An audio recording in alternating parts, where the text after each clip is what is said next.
Welcome back, everybody, to the Next Level Podcast with Dr. Leslie. I am your host, and we have a really amazing show today. I have an incredible guest who is literally a ball of sunshine and joy and radiates so much gratitude and was so inspiring to me. But before we tune to her, I want to ensure everybody is aware of how my podcast platform has evolved. My last show, I started talking about broader issues beyond just self-evolution and into our human evolution.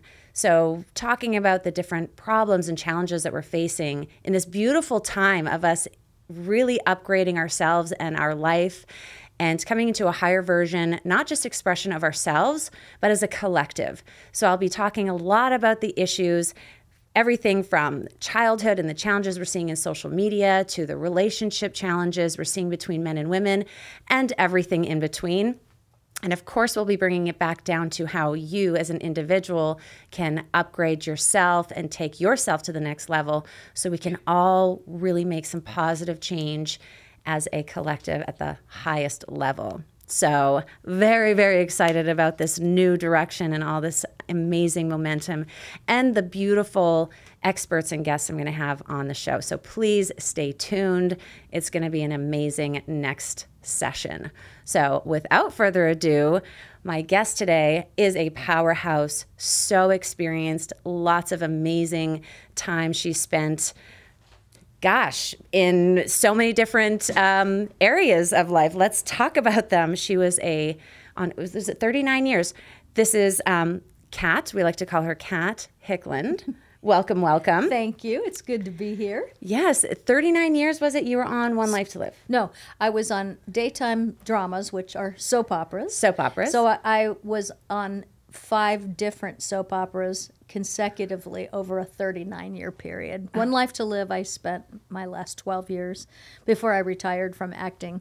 So when that show was finished, that after a 45-year run, you know, they had a 45-year run. But when I just, that was going to be it for me, because I always said when I started out as an actress that if there was a time that came where I just wasn't enjoying it anymore, like the way I was in the beginning and the middle, and you know, I was just burned out. And I think that I also felt like I wanted to go into another phase that I had been putting off, which is what we're about to talk about today. So helping people to get out of their own way, to have a better life, to understand themselves, because we must do that before we can have a better life, because you can't make any lasting changes unless you are good with yourself, and that's an inside job. So I just, knew when I walked out the doors that day of ABC Studios, I was like, I'm done.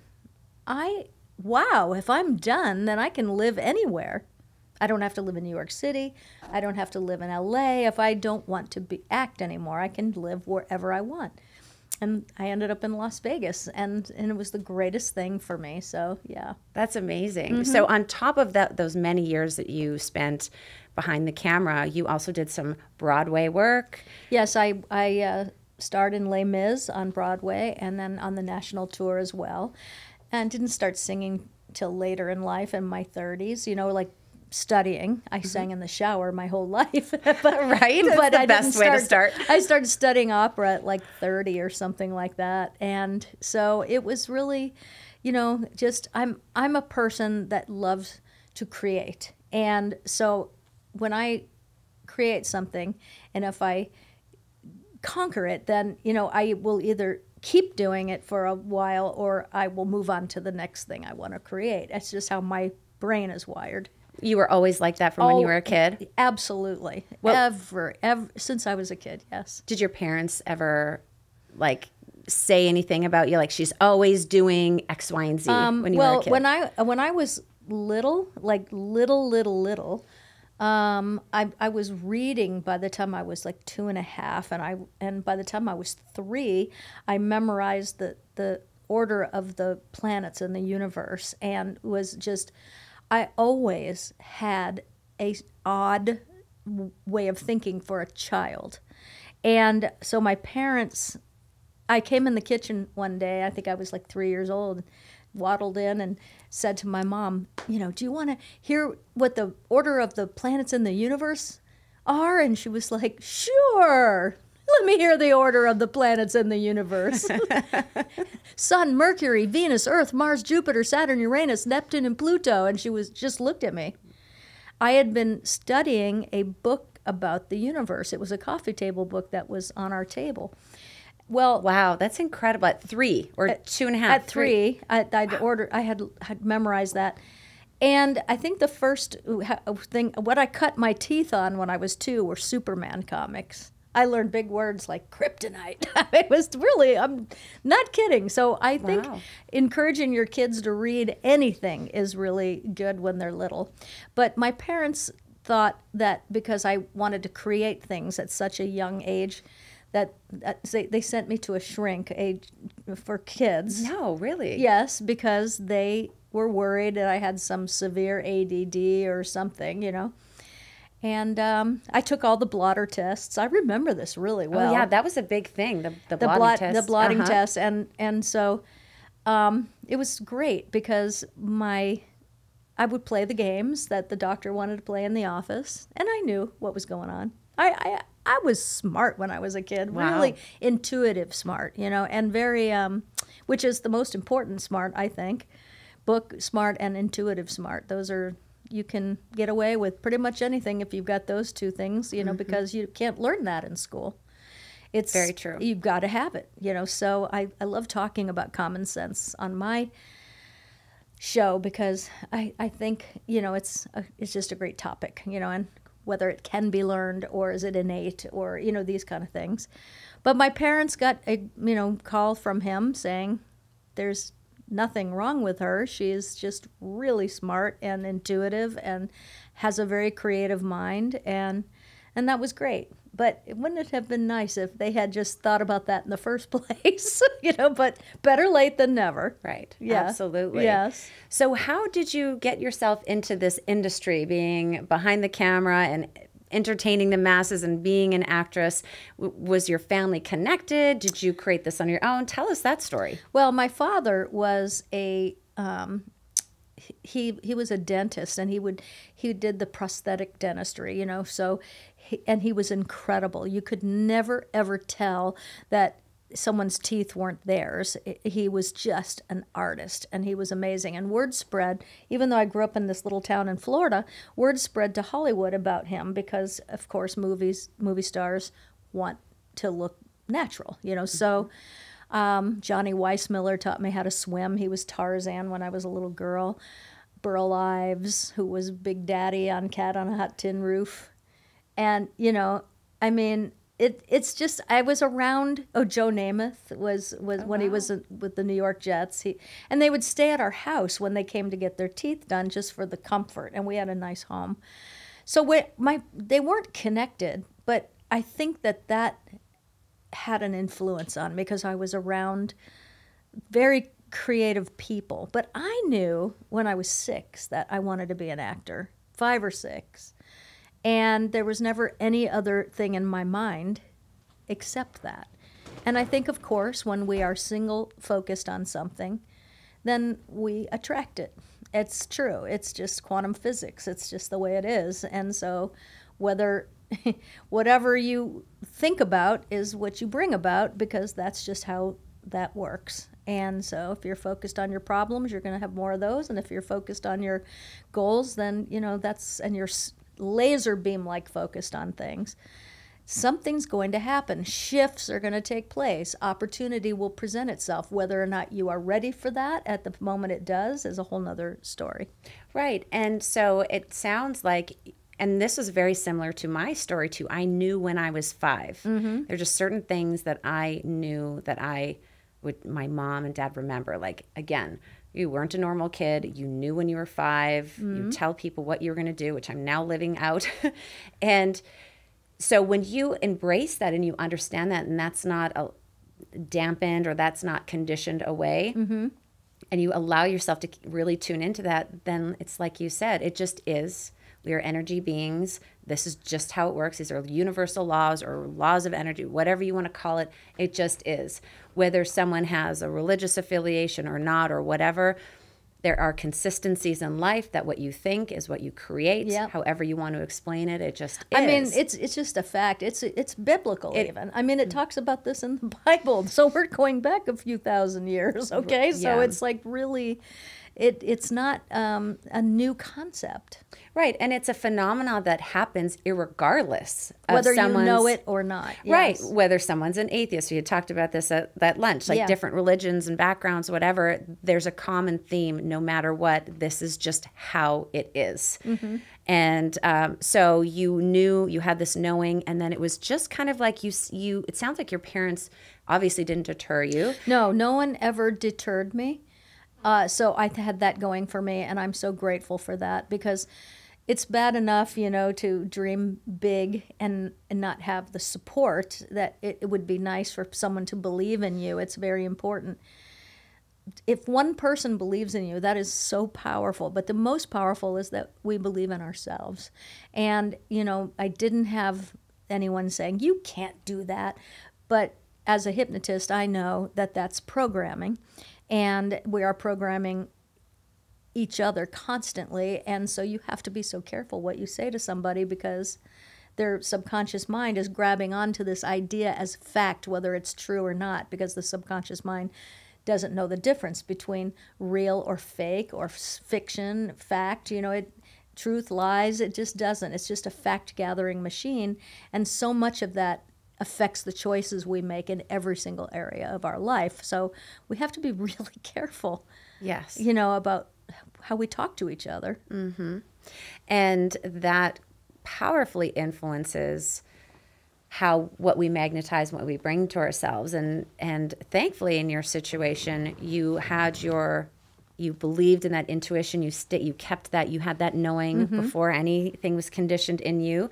You had parents that certainly didn't discourage you, maybe encouraged you, and then you had people around you that further created or enhanced your creativity, like these actors and these successful creative all people. very true, very true. I mean, I had don't get me wrong, when I started out, I had to do what everybody does, and that's, get a survival job, and I didn't want to live like a starving starving artist. That's what the saying was back then. A starving artist. And in my mind, I thought, well, why does an artist have to starve? That's just because I have to have answers. My mind is it's a mind that likes to know things, likes to figure things out. So I didn't understand this. Starving artist. Why does an artist have to starve? And if you live as a starving artist, then do you become a starving artist? Do you stay one because that's your mindset? Excellent questions. Absolutely. And so I worked 3 day jobs so I could live in a nice apartment and drive a decent car, because I wanted to live as if everything was already here. And if I wanted to live as if everything was already here, I had to pay for that. So I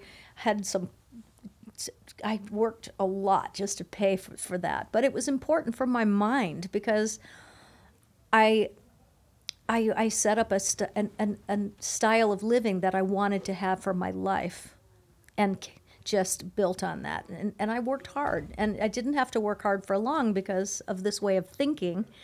Things started to happen. My career started to take off, and then it was like, oh, I don't have to move because I'm where I already want to be. That is so powerful and beautiful, because I was going to ask you, and this is the real magic of life. We have some magicians in the house, but this is real magic, where you exactly do that. You think the way you want to have, and then you create that as much as possible. You don't wait until it happens, because it's now. Everything is in this now moment. I wanted to know, what was the moment that you ended up getting that acting job? Because like you said, the old adage was, people are starving artists. They have to leave, you see this on movies all the time. Yeah. They're working as a waitress and they have to cut out early to get to an audition, and then they get fired, and that's the moment that the audition ends. It's that whole cliche thing. But you weren't doing that. How did you make it to those cattle calls, or did you not do that? What was that moment for in you? LA back in the 70s especially, you would not get it, they weren't career jobs. You can't really get a career job. So artists and actors and singers and dancers and people in this industry have to get jobs that have flexibility so that you can go audition for things. And so I answered phones at an answering service, and for everybody in Hollywood, because answering machines weren't around yet. And so in Hollywood, the phone would ring, and it would ring through to where I worked, and I would answer the phone, and it would be for some famous person or producer or director. And so I loved that job because they didn't know who I was or what I looked like or anything. And people used to say, I'm coming down there to see what you look like, because they would talk to me to get their messages. And I was always really in a good mood and fun and, funny. And so yes, you are all of those things. I said, no, that's what I was told back then. Yes. So they said, I'm coming down to see what you look like. And I'm like, don't you dare come down here. And that made them want to come down even more, because when you tell someone they can't do something, they want to do it more, or they want to have it more. Mm-hmm. But so that job was great because I got to interact with creative people all day on the phone, and I loved that. And everybody that worked in there was a dancer or an actor. And so and some of them, a couple of them were on the bitter side, and I'm like, don't be bitter, be better, come on. Nothing good is going to happen for you if you're in this mine. So it was just a really good, fun bunch, Wow. Yeah. You were just right in it. Always. You were so laser focused. And that seems to be really the theme with all the people that we've had on the show that have been really, successful. It's just this laser focus and your mindset being strong. So that's just another beautiful example of the success you created.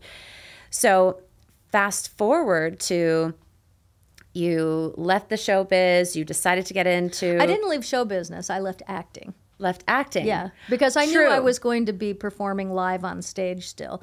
I just didn't care about being on the screen anymore, so to speak. You know what I mean? Like that, it just wasn't that important to me. It's 39 years. I mean, how much do you need? Right? How much do you want? That's right. Yeah. But I didn't leave show business because I knew I was going to continue live performing. I was already a hypnotist. I can still perform live. I love it because it's when I want to do it, not when because I'm under a contract, It's kind of nice to be able to just do it because I want to and not because I have to. Right, that freedom is definitely sweet. Mm-hmm. So the hypnotist and mentalism, you've added that as well. Yeah, like 4 years ago, I started to really study that, very, very strong because I love it. I love the art of it. It's just beautiful. And I have, really one of my best friends, Jerry McCambridge, who's the mentalist at the V Theater in Planet Hollywood. And if you haven't seen his show, you need to see it because I just think he's incredible. I second that. It's an amazing show. Yes, just fantastic show.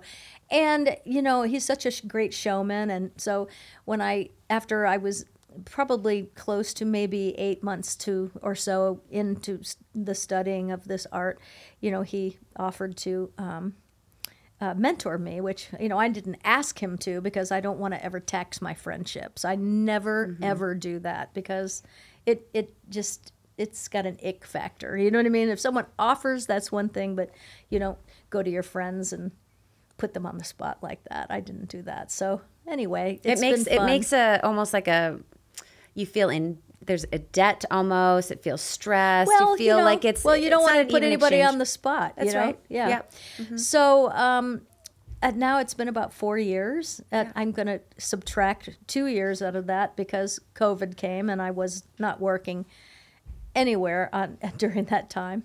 So But I love it, and I do as many mentalism shows now as I do hypnosis shows, if not more. I just like it so much. No, I love it. I have a deep passion for it. Wow. Yeah. So you have, in this time frame, switched into, no, I shouldn't say switch into, you've evolved so beautifully into becoming a relationship expert.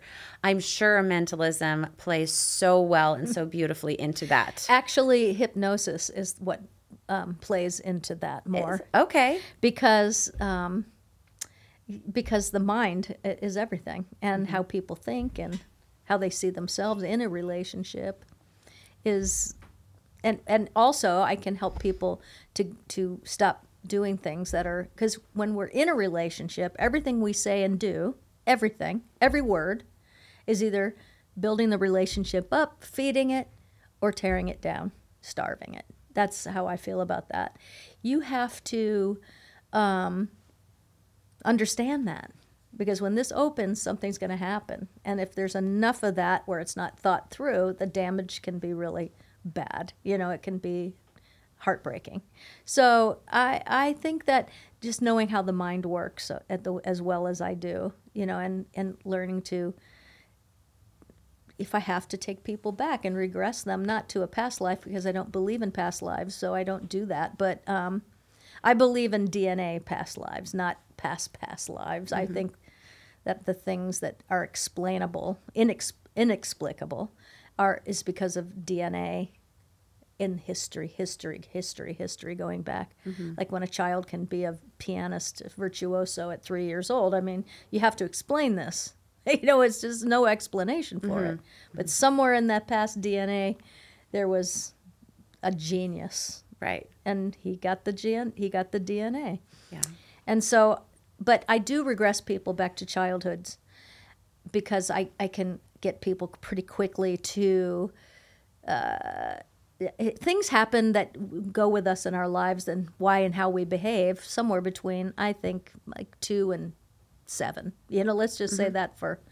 Those are the formative years. Those between 5 and up to 7. Yeah, up to. So, that's not a lot to have to deal with when you're talking to somebody and taking them. Oftentimes there's a few, if not one, major pivotal event. I mean, there's always repetition, defining but moments. There's defining for sure. moments. And that's what you have to get to, is the defining moment that caused a positive or a negative behavior pattern in a person. So, I think that hypnosis really is helped me so much, in writing that book and about heartbreak and healing and, and all that, and why we do the things we do. Right, absolutely. And that's actually great.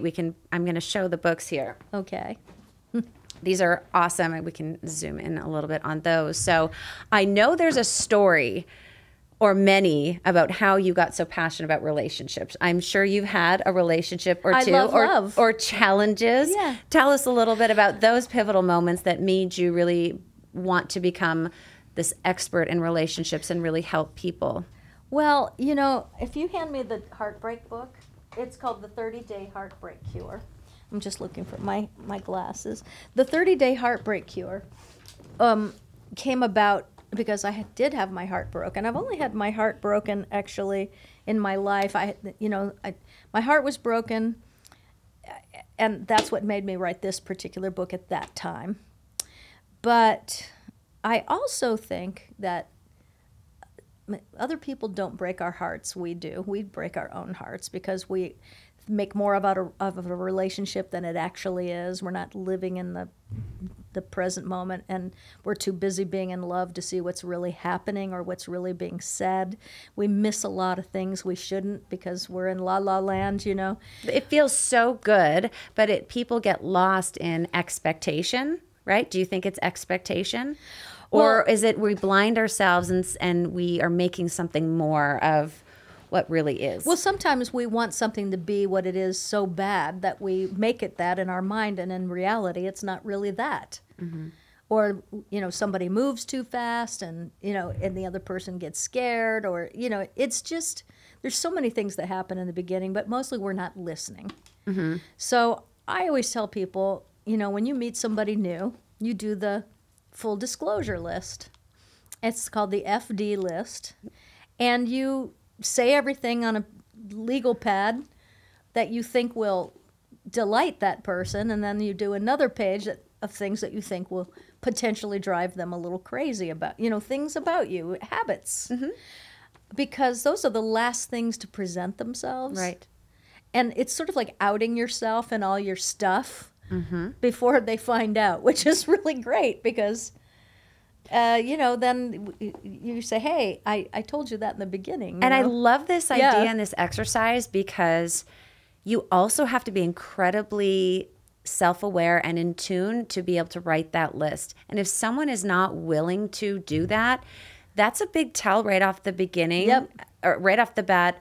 How invested are they in a relationship? Are they even real, or are they just full of crap, pretending they want a relationship? So that can out a bunch of people. It also tells you how invested they are in their personal development and their priorities. So just mentioning the list and wanting to go through that can eliminate like their reaction to that. Whether this is even going to potentially work, regardless of what's on the list. Well, I think too, is that the older we get, the more set in our ways we get. So you don't have time to waste, and you need to get to the point and not put on your Sunday best for somebody because maybe they would like your T-shirt and jeans that have holes in them. You need to really let people know who you are. It's because you don't waste time. And, as you get older and you hit 40 and you hit 50 and 60, you don't want to waste time. This is who I am. This is what it moves like. This is what it looks like. And, if you like that, awesome. And if you don't, then bless me and send me on my way, or I'll do that for you. But we don't have to, BS each other to the finish line. Yeah, and it's very mature. I think that's really fantastic suggestion. So how did you come upon this? You said you've had some heartbreak. You love love. I'm the same way. I love love. I love love, but I'm totally a realist about it because, you don't get to be this age and then not have learned a thing or two about that. But I think, I was in a very high profile marriage when I was really young. And so I was married to David Hasselhoff when I was really, really, really young. And it didn't last long. It was 40 years ago. It only lasted a few years. And I wasn't heartbroken about that.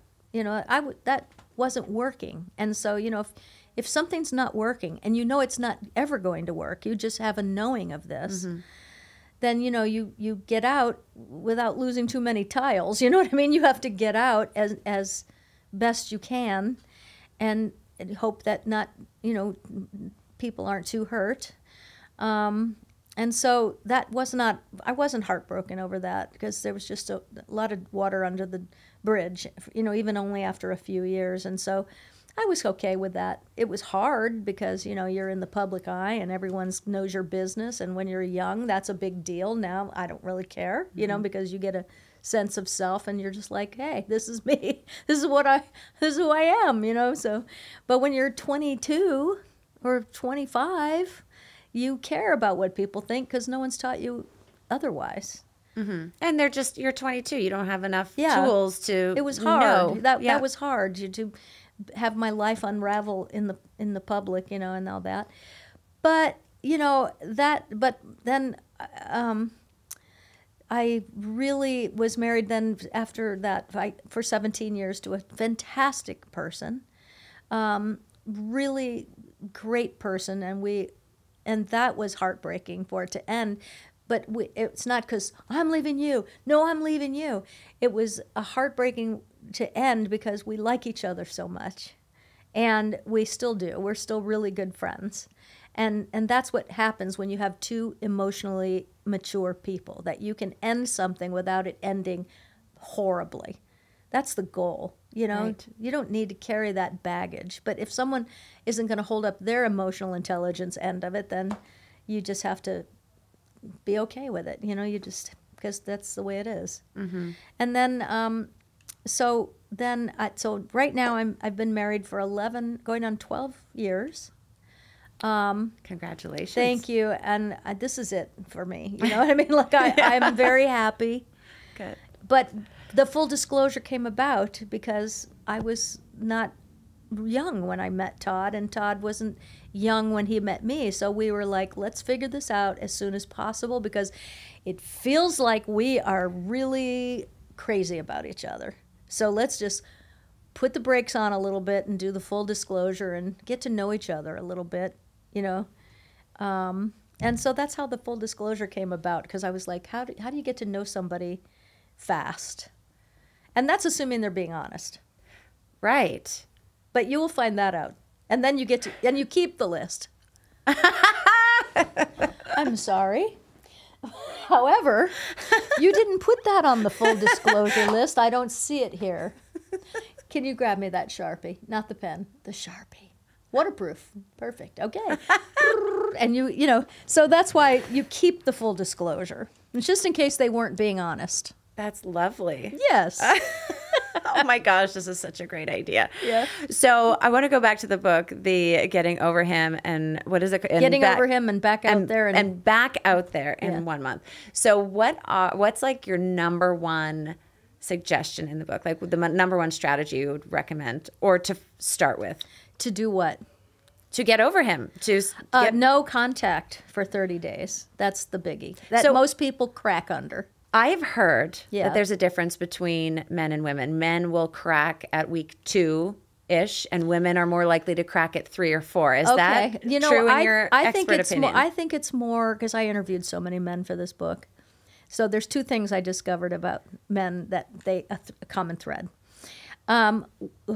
First of all, men don't like to hurt us. So, you know, that's very nice, you know. But they're going to, because that's life. It's a high-risk sport, right? You're going to get hurt. It's not going to kill you. But, you know, some people think it will. And if they sometimes think it feels like it. It does, but it never lasts. You always kind of, you know, get past that and go, geez, it wasn't nearly as bad as it seemed at the time. You know, that's really just the way it is. But so guys don't want to hurt us. So if a relationship is over, or they think it's coming to that place, instead of saying, you know what, this isn't working, let's just call it a day, we did our best, you know.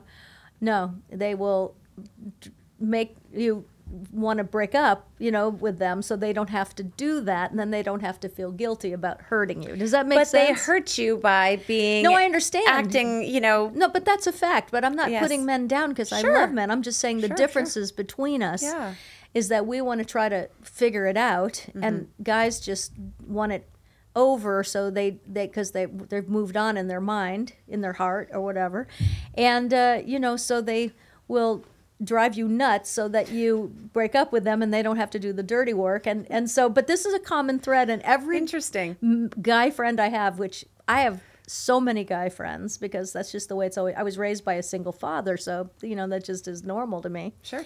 And they all laugh and go, that is me. That is me. And it doesn't make them bad. It's just a thing. And so when you start to understand generalizations that can pretty much stand up on their own, you know, for the most part, then you start to be able to read people, you know, better. When you know, when they do this, it means this. And so, you know, it's an important skill, people reading. And I teach it in Get Your Fire Back, which is a personal development a seminar that I teach here in Las Vegas, and it's just remarkable. And it's very popular. I've been doing it for about 8 or 9 years. And so, you know, I teach people to give people tools to be able to live their life more fun, and because it is more fun when you're not getting your slammed around by people's behavior. You know, life is much more fun when you are in control of yourself and what you think, what you say. Right, and we really need that type of education. I mean, not to go back into school systems, we don't learn that. We need to have programs like yours to teach us our emotional intelligence and relationships. Oh my gosh, I have always wished that Love 101 existed, and, you know, how to balance a checkbook 101. They used to have courses in high school where you were in a furloughed work program where you would learn something. Instead of sitting in a classroom all day, you would be getting hands-on experience as a plumber or a DJ or whatever the career that you want to go into is. And very few schools have that anymore, and I think it's a big mistake. And that's why we are short on construction and plumbing, and we don't have people going into these jobs because they don't have these work programs anymore. I'm convinced that's why it is. Mm-hmm.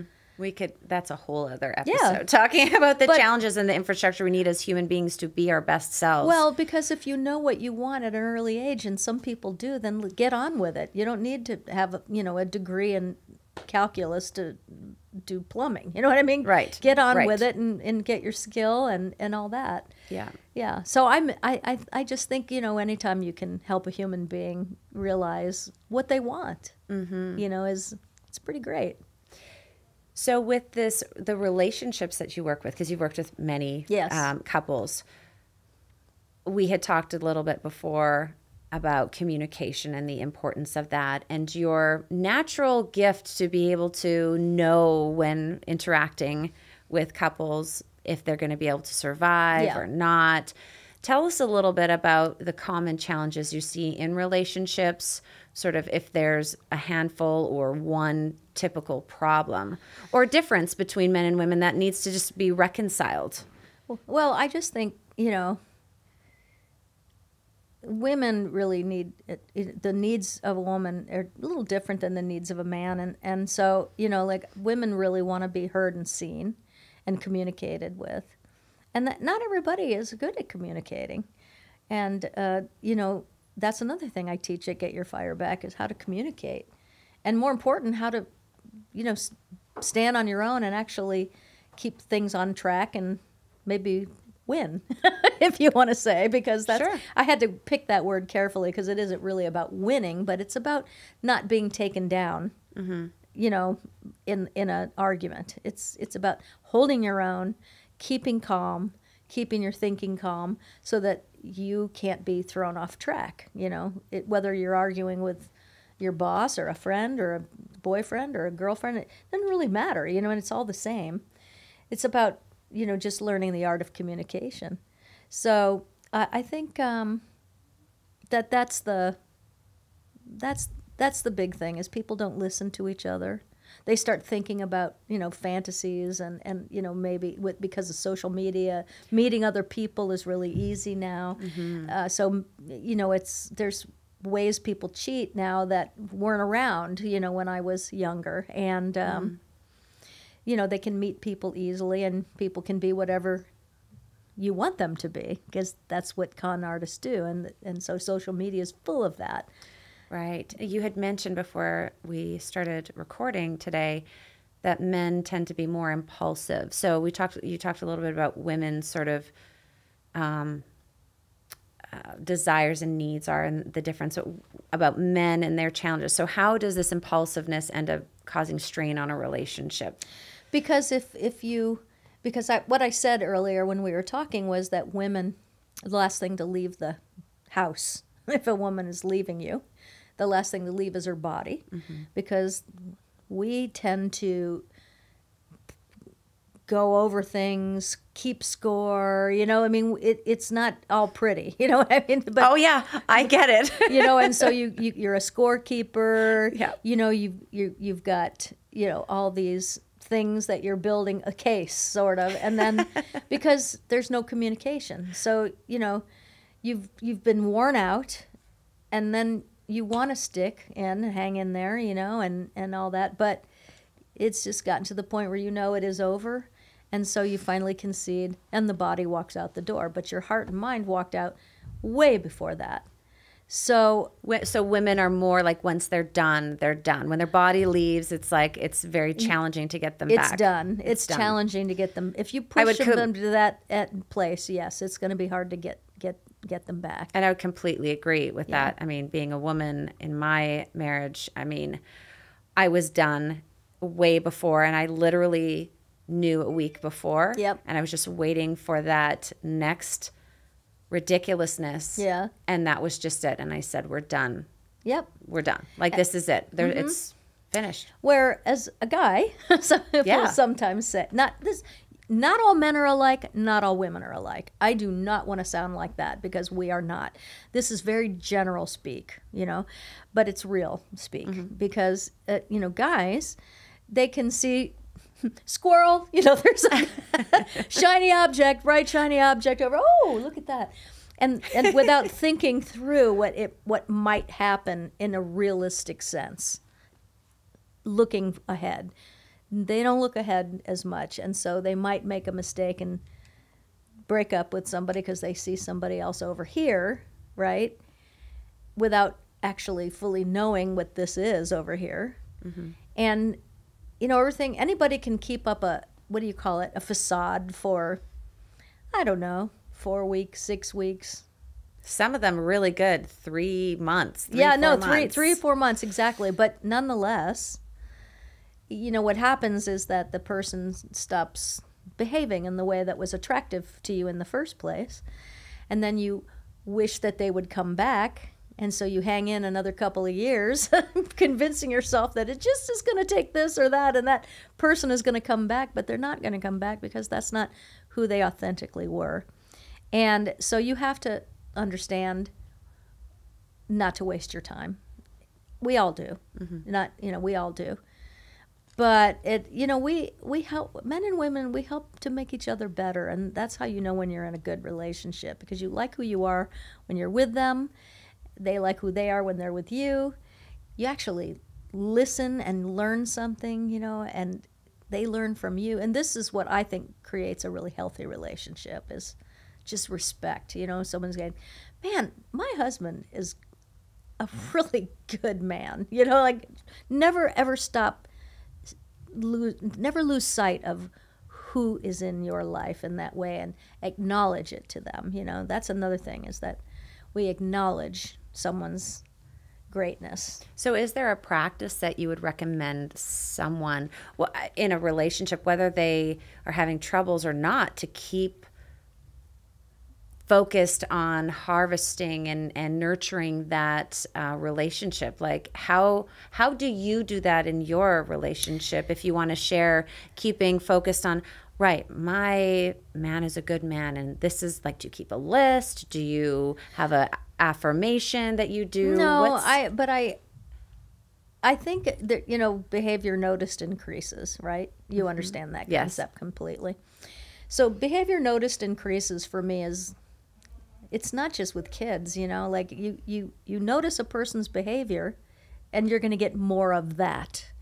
If you bitch about a person's behavior, you're going to get more of that too. You know what I mean? So practically, when you say notice, actually communicating and vocalizing to your partner. I love it when you okay. say that to me. It just makes me feel so great. You don't just let the moment go by where they say something that makes you feel great. You acknowledge it because you want them to know that you notice these things. It's not a game. This is real, It just takes a little bit of thought on your part. And you start from the very beginning noticing the good. And you'll get more of that. If you nag at somebody, it kills the love. If you're jealous, that kills the love, Jealousy to me is the single most biggest love killer of all times. Oh, I agree. It is just ridiculous. And if it's your problem, then you need to go somewhere and fix it. And when I mean that, I mean change it. Says the word fix. I don't really like to use that word with people, because we don't fix people, we change. My understanding of jealousy, the root of, there's many sort of subroots, but it's really coming, I think, from a feeling of not enoughness, feeling like, even in any type of relationship, it doesn't have to be a romantic relationship. Like, I have girlfriends when I was younger. This is one just popped in my head. You went out with Sarah and you didn't invite me. And it's like this jealousy, like, am I not enough? Why didn't you pick me? Like, it's And sadly, I know adult people that behave that way today, like way past adulthood. And you just think, wow, that happened somewhere, like in your early childhood, you learned this. Right. And look how it still runs your life. And it speaks. And ruins your friendships. Right, and it speaks to what you were saying before, that relationships, it really does start with you, and the personal development, and the seminar you hold is really focused on really knowing yourself and loving yourself and fine-tuning your own inner ground, because if you're not good, you're not going to attract a good relationship. You're not going to be able to hold one or be in one or sustain one. So Well, think about that. If you want to be with somebody that has their act together, you have to have your act together. Because of the attraction. You are what you attract to you what you are. For sure, this I know. If you want to know where your life is going to be in 5 years, look at the people you surround yourself with. And here's the more important one. If you, well, I'm not going to go there because we can go there later, but it's just really important that you recognize who you're with and notice their great behavior. The bad behavior, you don't need to really call that out. You just make a note of it. And if you see it as a pattern, then you have to get out, because it's hard to break a person's patterns. Right, and we're not in relationships to change anyone. Like, I don't want to change. I want to know. I want honesty. I want to have that person who's self-aware, because I am, and that honesty, transparency, communication, and maturity. And if it works, it works. If it doesn't, and that's in any relationship. I have that relationship with myself. I am that foundation. I have really, really hard conversations with myself. And yes, sometimes out loud with myself in the mirror, like, Leslie, what are you doing, girl? Like, oh my God, you need to fix this, or you're doing so awesome. Grateful for you, girl. You've done a rockin' job getting to this place in your life. Yeah. But you need to, like, anytime I'm interacting with other people, big, small, children, animals, I want to love myself first and use that as a foundation in which to have that expectation. And I don't mean expectation in a demanding way, but just because of who I am, I just naturally know I'm going to get that, or I want that back. And then it shall be. It shows up for me in that way. Well, at the end of this book, you marry your soul. No way! Yes, I marry you and your soul at the end of this book. And so what's cool about that is the commitment that you make to yourself. It's so amazing beautiful. how well we will commit to other people and not to ourselves. It's not even a thought. You know what I mean? So, but it's okay. I'm not making any judgments about that, because we all do it until we stop doing it. Right. And so, yes, that's why I have that happen at the end of the book. Because you can't, if you're not right with yourself, you can't be right with another. Yeah. I don't really want to bring love into it. It's just about being right with yourself. I like that, because love is such a charged word. Yeah, there's a handful of words just in the general public that are taboo. Love, spirituality, there's a few other things, but love, just because there's so much hurt behind those words, so much core hurt, whether it's genetically, ancestrally, or whatever. It's something in our vibration. Maybe it's conditioning, but there's just so much negativity that can be around it. So I like that. I like just being right. That's so being awesome. Right with yourself, yeah. Because that's what it's about, is being right with each other, all of us. And so to take it to the next level, being right in the world. Okay, so we talked a little bit before the show about this dynamic shift between men and women, this empowerment of the female and this response by men being very not okay and wanting to suppress this evolution of women. And you and I both have the same feeling about it. I don't engage in the macho alpha or whatever they want to call it. Just this sort of heaviness and this wanting to sort of repress this women trying to be their best. So we're on the same page with that. But I want to hear from your perspective. What is going on? What relationship challenges are resulting from this that you're seeing working with women? I can answer that easily because I, a few weeks ago, was walking in towards a door in a public place, and I saw this gentleman put his hand on the door to naturally open it because that's how he's been raised and conditioned. But then he also knows, oh my God, wait a minute, not everybody likes to have their door open these days. I saw the stress pass through his face. That he didn't know whether or not to open that door for me. He didn't know if he was going to get a thank you or a you. You know what I mean? One or the other. So, wow, that is yeah. So I was like, shocking.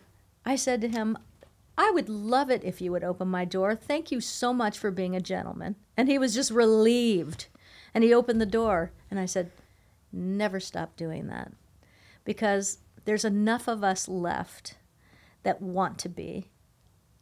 Have our door opened, have our chair pulled out, light our cigarette. I don't smoke, but I'm just saying, you know what I mean? Yes. Like nice, mannerly things that gentlemen do. And so I resent that because to see a man stressed out over whether he should open a door. I'm not really sure. I've lived and worked in a man's world my entire life and career. I was raised by a single father. I get men. I love men. I have a lot of men friends. You know, I appreciate them. And so therefore I have great relationships with them, you know, as friends and respect and all that stuff. But, you know, I like being a woman, and I know what a woman is. I can define that, you know. So it's like I love being a woman. So what is your definition of a woman? Well, we truly are the life givers of the world, you know. So we are unique in that sense. Only we can give life, you know. Now we can't give life without a partner. You see what I'm saying? So that's the beauty of a man and a woman. I think, you know, like I said, women are just soft creatures who want to be seen and heard, and very smart, you know, can be very smart and incredibly valuable and strong. But we indeed are women, you know. I do not understand why anybody would want to be seen as a hard ass or, you know, I can do everything myself. I don't need a man. When I hear people say that, I think, gosh, what happened to you? You know, something happened to you that hurt you bad to say that because... I think for me, I would identify as a more empowered woman, but I'm incredibly in touch with my femininity. I'm not so... Where I think the line gets very blurry is the more evolved or empowered woman who really wants to, like, you are an empowered woman. You have a career. You've been very successful. You know, you beat to your own drum. You create the life that you want, not being dependent on someone, but you have a relationship and you value that. That, I feel like, is the epitome of a inspiring woman for our generation. Like, you embody that. I think the feminist movement has gone so extreme, and that's where it's blurred. Like, the empowered woman doesn't mean we don't need a man and we can function on our own. No, not at all. That's, yeah.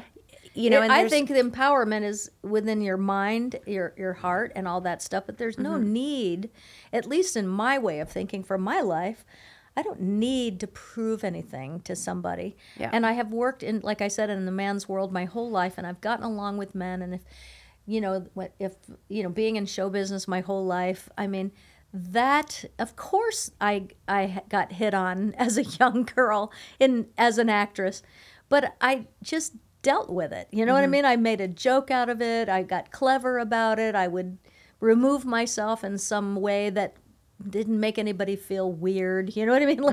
And I took care of business.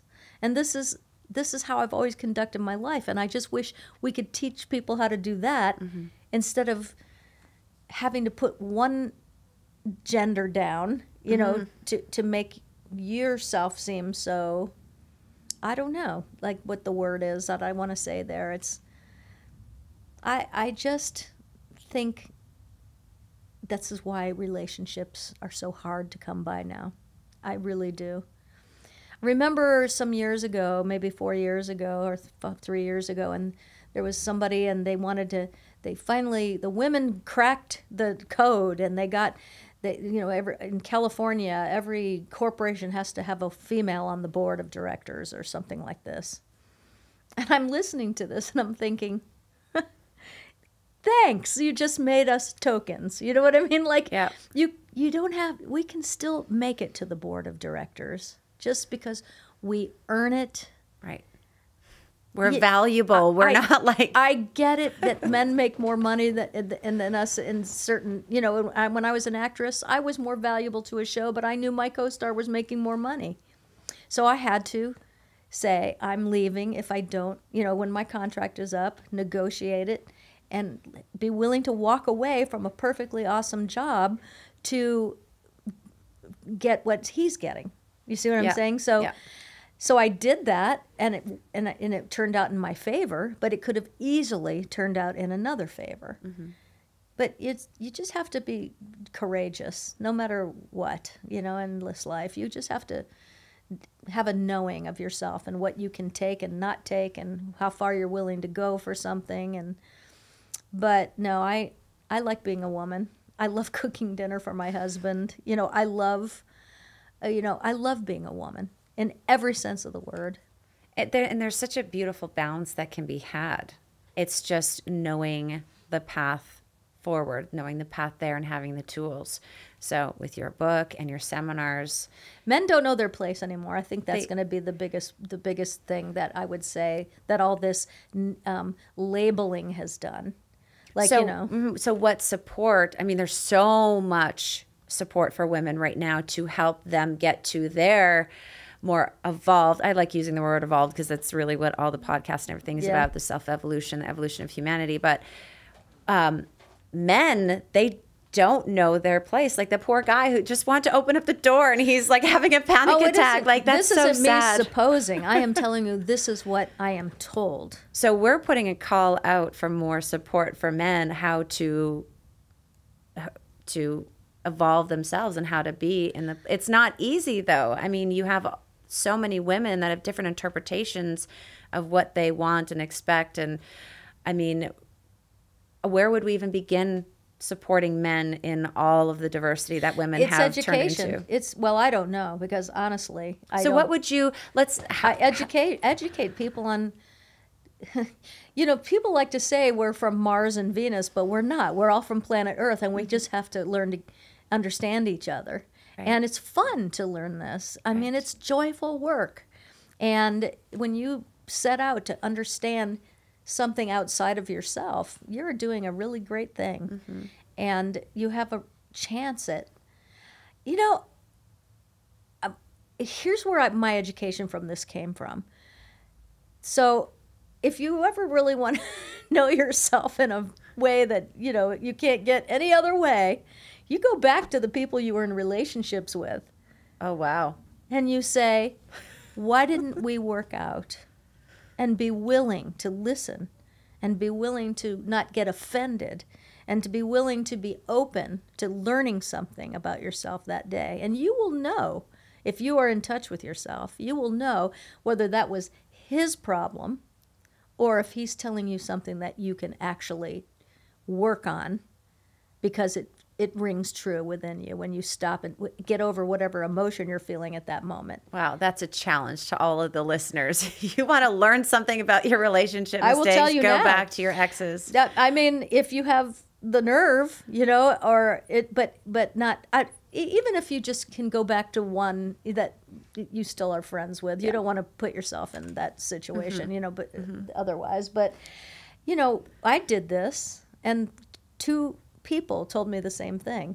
So I felt like I was too independent, that I didn't need them. Mm-hmm. And I am very independent. I can't help it. I had to be when I was a kid. I was raised by a single father who was never home. He was, a bit of a playboy, and I didn't have a lot of guidance or even someone to ask me how my day was or check my grades or, it was really a little nomadish life that I didn't understand that it was that at the time. You don't know what you don't know. So I wouldn't say I had a traumatic childhood. Yes, a lot of trauma went on around me, but for some reason I was able to stay in my own little world. Right. And so, you can't expect people to just know things. They learn things. Yeah. And so, you can learn things till they plant you, So if you want to learn how to be in a relationship or deal with the opposite sex or the same sex for that matter or whatever, it's just... That's a whole other conversation as well, same-sex relationships, I'm sure, when you're dealing with similar energies. This has been so fantastic. Good. I want to make sure the listeners know how to get your books. Where Amazon. should we send them? Yeah, Amazon. Okay. This is the 30-Day Heartbreak Cure. This again here. And then Cat Lovely. and Fern's Excellent God Adventure. That book is fantastic because it's only this is a 1 chapter a day for 30 days. And you know what? Even if you're not going through a heartbreak, I think that book is so great to get to know yourself because you have to do an exercise at the end of every day, and it helps you get to know yourself and why you do the things you do. And, and so I recommend that book for anyone that's just wanting to be heart smart. Cat and Fern's Excellent God Adventure is a daily read. You get a chapter a day in there, and it's maybe 2 pages. This one I love. I earmarked it. Worry is the greatest thief of joy. Yes, it is the joy robber. Brilliant. Yeah. And then you have these some information. This is beautiful. Yep. And we didn't get a chance to talk about your skincare line, but that will be part 2 for my sure. makeup company, yes. Yes. Mm-hmm. Yeah, your makeup company. Catcosmetics.com. That's catcosmetics.com. And I've had it for 21 years. I started it when I was on One Life to Live, and it's for women over 30. And I mean, it looks good on younger people too, but I made it for women over 30, over 40, over 50, because it makes your skin look so fantastic. Love it. Yeah. I got my little starter pack. Yes, you did. That's excellent. And going back to the seminar, how do we have people sign up for your seminar? Well, if you just follow me on CatherineHickland.com, I always announce, or Facebook, Catherine Hickland on Facebook. I always... when I'm going to have one of those seminars, I always break it on one of those 2, Facebook or Instagram or my website, CatherineHickland.com. Yeah. Excellent. So it's called Get Your Fire Back, and it's really fun. All right, really I'm signing up. Okay. I got to get all the goods on this. Yay. All right. Well, thank you so much for being here today. This was so awesome. I love you. I love everything about you. You are so inspiring to me. Thank you. So I appreciate you. And one thing real quick, just because we were talking about, like toxic male masculinity and what is all these terms, Yes. I want to tell you that I have a problem with that because it's labeling people and it's also defining people. And I don't think we need to do that. I think it's very destructive to define other people. And the only reason that some people can coast through life without it touching them is because they already know who they are. But I don't like any movement that makes a person feel less than, or labeling. It's unhealthy. It's not good for us as a human race. We need to just not do that. So I don't understand it. I just let it kind of, go over my head. Yeah, and we talked about that. I don't subscribe to it either. Yeah. I don't understand it. I don't want to. It's very destructive. It's not interesting to me. And I think that that's, if something's not interesting to you, you can look at it, read about it, wear it, and it is not going to speak to you. I mean, it is just not going to. And it doesn't make us one thing or another. It doesn't make you anything.